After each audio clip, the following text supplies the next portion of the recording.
So here we are, Sad Hill Cemetery. Phil Cross here, and I'm very delighted to tell you that I'm at Sad Hill Cemetery. Been wanting to come here for many years. The group of people I ride bikes with didn't particularly want to make the journey, so because it involved the ferry and the cost and stuff, and I never really had the opportunity. But here I am doing a solo trip for a couple of weeks, going to talk about the esophageal cancer and stuff, but this is a little detour.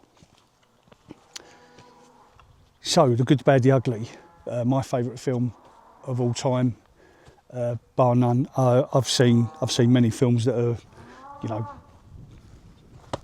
Oscar winners. They're really good films. Of course they are, but for me, The Good, the Bad, the Ugly will always remain my favourite film. And there's a few reasons for that, and some of those reasons are a little bit more recent than you'd think. So, in April 1976, I'd not long turned 10, and the BBC showed for the first time on British television a film called The Good, the Bad, the Ugly, which I watched with my father. And from that moment, I was just taken. And even of a boy of 10, it was a cowboy film, the like you hadn't really seen before. You had your old sort of John Wayne's type films, Hero Saves the Day, and all that kind of thing. But it was from my point of view as a young kid, it was very gritty in terms of cowboys and stuff. We're just walking up to a little, I'm going to say cardboard cutout, but I think it's a metal cutout of Clint. And yeah, Clint Eastwood, the iconic cowboy in every sense of the word. Is a lot of people. If you ask people what's your favourite cowboy actor, it's going to be Clint Eastwood up there, probably with John Wayne, maybe even tips the balance with John Wayne. Who knows? But for me, this film was absolutely all about Eli Wallach. And I, to this day, I don't understand the Oscar processes and the like. But Eli Wallach in The Good, the Bad, the Ugly was an absolute phenomenon, and I'll never forget the way he's. Even when I watched the film recently, he just still, it takes my breath away how good he was. He was good in The Magnificent Seven. Fuck me, he was excellent in The Magnificent Seven, but in The Good, the Bad, the Ugly, Tuco Ramirez, just incredible. So here we are. We're coming down to the cemetery. I'm looking at these stones here in front of us. I'm thinking this stone directly in front of me that's kind of laying down is the one that he bashed into when Clint shot at him. And the path down, you see the path where the people are walking down there. Ecstasy of Gold's just kicking in. Fantastic bit of music. And we get him, I would say, probably roughly where the guy with the white shirt is, around about there when it appears that a dog he wasn't expecting to be on set startles him. But he carries on, and then we just got that running around trying to identify these graves, trying to find that grave with Art Stanton written on it. The music itself, so, after watching the film with my dad, it wasn't very many months after, but my dad's uncle gave me a copy of The Good, the Bad, the Ugly soundtrack on vinyl. That goes on a record player for you youngsters, and it was basically the soundtrack by Ennio Morricone. And Ecstasy of Gold, although Trio came a very close second, Ecstasy of Gold was a very memorable song for me. It was something that I just loved it. And when I say about later years, the upbringing I had with my parents in relation to music was very sort of progressive rocky. We'd listen to bands.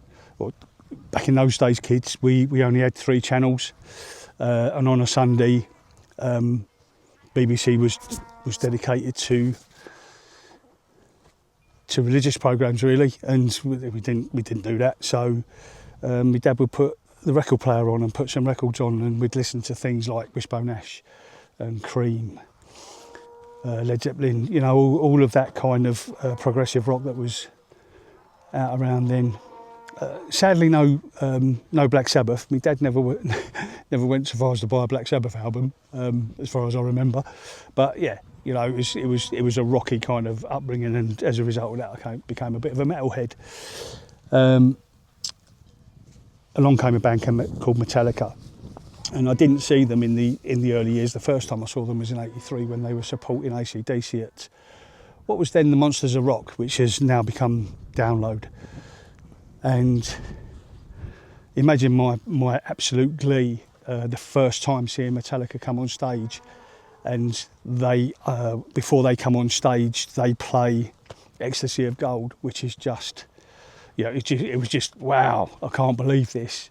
And they showed a little bit of film, so there's got the film in the background there, and it starts with this fucking cannon fire, and you see Eli Wallach taken off his feet by the explosion and rolling, and then hitting his back on the gravestone, and then in comes Ecstasy of Gold. It was just great for me. So yeah, the good, the bad, the ugly. Tuco Ramirez. I'm led to believe that the tree that we're looking at just ahead of us is not the original tree. For one reason or another, it's probably died, but they've put the tree there. And we're descending down through all of these fake graves, I hope, towards that circle. So yeah, another thing, I mean, it's irrelevant. I lost the top of my left finger. You know, Lee Van Cleef lost the top of his middle finger on his right hand, but you know, it's little things like that where you think to yourself, yeah, the good, bad, the ugly.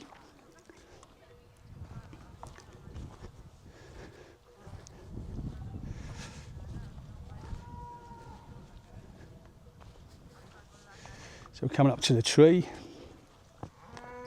There's a lot of people here. I mean, I can't believe that it's actually it's a free attraction. You know, it certainly gets people visiting. The little village I'm staying in is called Santo Domingo de Silos. Forgive my pronunciation. And it's only a tiny village, got a massive church in the middle of it, lovely. But there's something like 6 hotels there. Oh, look, here we are. So there he is. I've got a sticker of that on my bike. And there's the unknown grave, the tree. When I saw somebody came here and put a film on before, and they did actually have a little noose hanging from the tree. It's obviously gone. And then we're coming into the circle where they did Trio.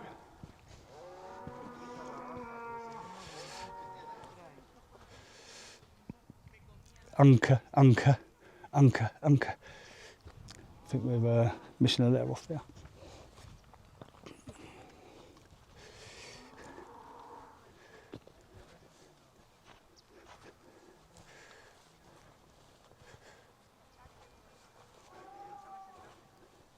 I think I should have actually decorated a little bit of wood myself and brought a screw. I could have snuck something on for myself. Not for me, obviously, but some sort of commemorative note.